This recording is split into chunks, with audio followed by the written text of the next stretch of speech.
Well, today on In the Circle, which is always presented by Rawlings, 36th-year head coach at Missouri State, Holly Hesse, and her final year as you announced your retirement at the beginning of the season. So we'll talk about that a little bit more as we go on. But let's talk a little bit about your team here this season. Coming into the season, had a very veteran crew coming in. And so give us kind of a little overview of your team, what you thought you had coming into the season, and how that's playing out.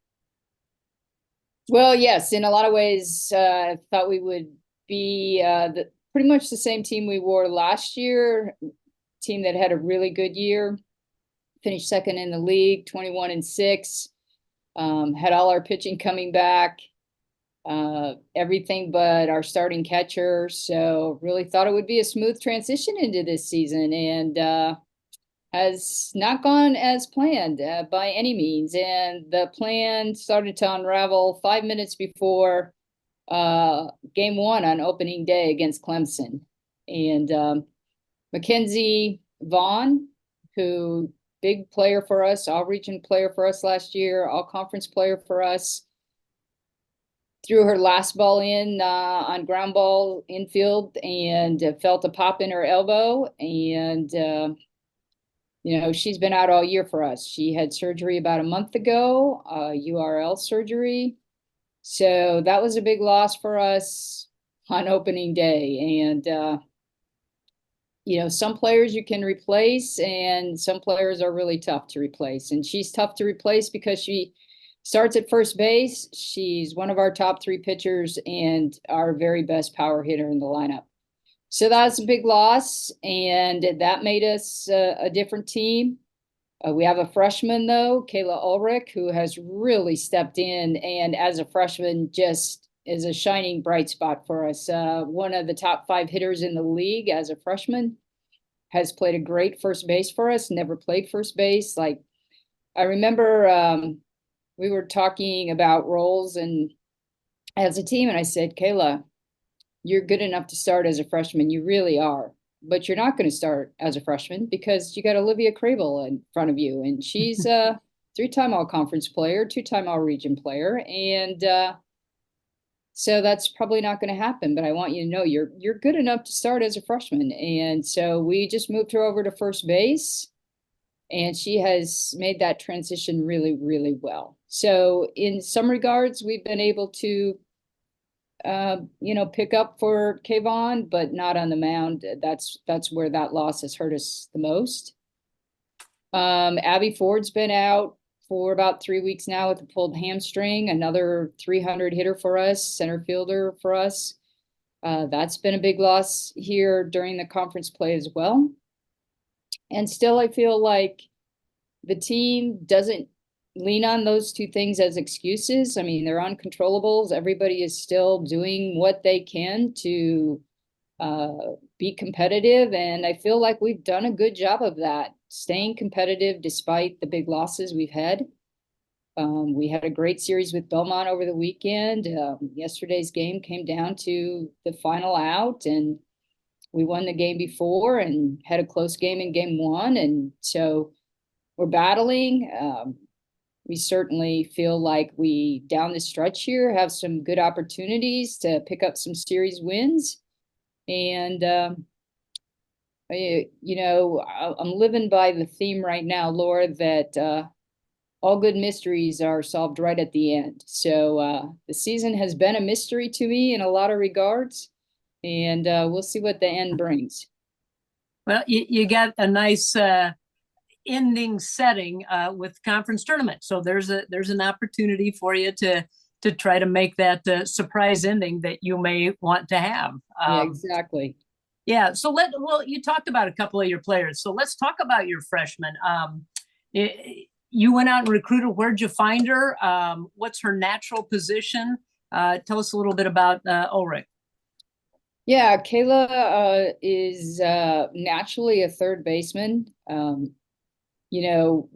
Sue, I think, Frederick, who was here a long, long time, and Beth Perrine are the ones who saw her and really thought she would be a good fit for our program.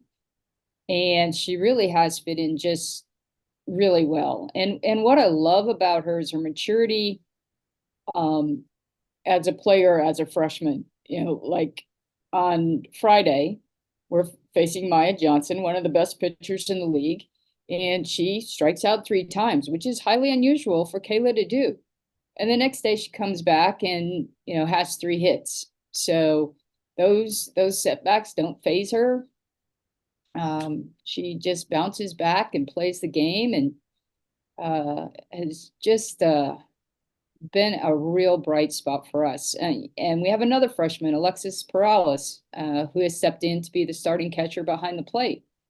And Alexis too, I'm just so impressed with their maturity as freshmen, and how they're resilient they can be, and the level they can play the game at. And those two are going to go on and have really good careers here at Missouri State. On the other side of that, you have a very experienced player. You mentioned her already, Olivia Crable. Just talk about what it's been like to coach her throughout her career. Yeah, Liv is just a joy for me. What her first year was a COVID year, so she's been here now for 5 seasons. And Gracie Johnson falls in that same category, one of our best pitchers, and then Kelsey Lewis. They all 3 of them decided, I want to come back and play another year, which was awesome. Kelsey's a defensive specialist for us. Gracie really competitive on the mound, and then Liv just a great all-around player on defense and offense. So we're lucky to get those 3 back for this year. And Liv is very quiet in how she plays the game, unless you listen to her performance. Like, her performance is big. Yesterday she had a double in the 7th to score 2 runs to bring us within 1. And all year long she comes up with those kind of big time plays when they're needed. And she needs 1 more home run to break the career run home record here at Missouri State. So we're looking forward for that to happen for her here soon. But she's the one that when I show up to practice, she beats me every day. She's in the cages working on her swing. And, if everybody would work as hard as Olivia, we would really, truly be something. Yeah, those are fun players to have and lead by example, because she certainly does. And it kind of looks like I saw some things on social media, which sometimes social media is good, sometimes it's bad. But this time it was good. Saw a couple of things that your team did over the weekend in honor of the Masters. Everybody showing off their best golf swing. They had a little country karaoke or karaoke.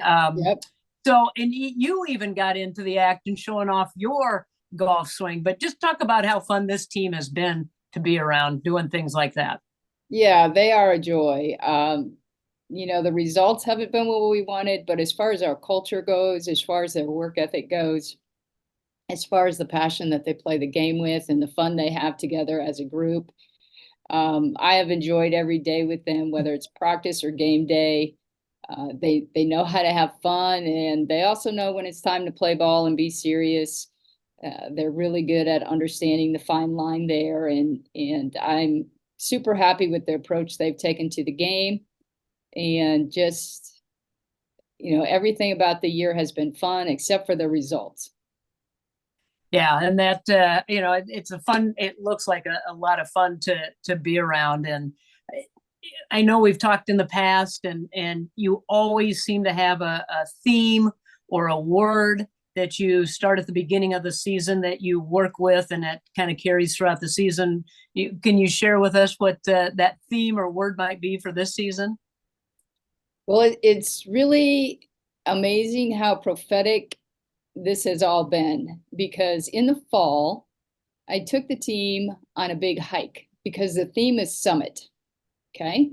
We finished second 3 years ago. We finished 3 years ago, we finished third, then we finished second, then we finished second. And we're largely a veteran team. So the theme was summit. And when you think of summit, you think of a mountain, right? So I'm like, okay, we're going to go take a hike. We got lots of great hiking here in the Ozarks. And what I loved about this hike is very difficult. And you start at the top, and then you go down to what is the highest waterfall in the United States that exists between the Appalachians and the Rocky Mountains. Okay, it's right here in the Ozarks. So it takes 2 hours to hike down, and along the way we talk about all the core values which have to do with nature. Like the first one is summit. They all come off the word summit, right? Stick together. So they had to gather up sticks, and we bound them together, and we talked about how important that core value of sticking together was. Unshakable in adversity. We talked about the oaks and the great oaks and their root system and how they can withstand storms because they're intertwined. We talked about Meraki, which is one of our favorite words. And down at the waterfall, we painted these little rocks, what our version of the summit looked like this is our masterpiece, because that's what Meraki means. Then we had lunch down there underneath the waterfall. Then we talked about the next step being motivated by our mission, which is like, okay, here we are at the waterfall. Now we got to get back to the top. And it's a long, hard 3-hour hike back up there. And it said, this is our season in one day, and motivated by the mission. We got to work to get there. We can't just wish we will get there. I was integrity. We talked about integrity being the seed of all success. And we sat down and ate some sunflower seeds, and we planted some wildflower seeds. And then at the top, it was trust in the process. Like we could see the sun again. Like you got to trust, have that kind of trust. And so it was a great team event, took all day. And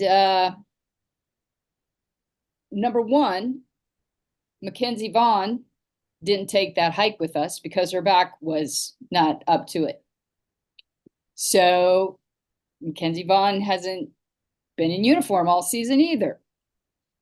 And maybe I set all this in motion when I took this hike, because it was like, okay, I had no idea the season was really going to be this hard. I mean, it feels like we've been pushing up this big stone up a hill all season, right? Like, right. And but I said, what you have to remember is at the end of the hike, we did get to the summit.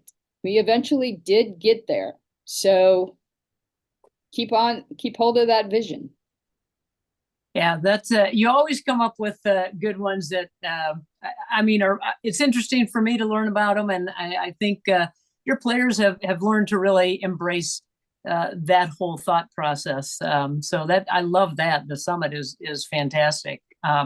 Yep. So let's talk a little bit about the big announcement. Talking about this your last season, and just reflect a little bit back on. Not only on your coaching days, but also on your playing days at Creighton. Mm-hmm.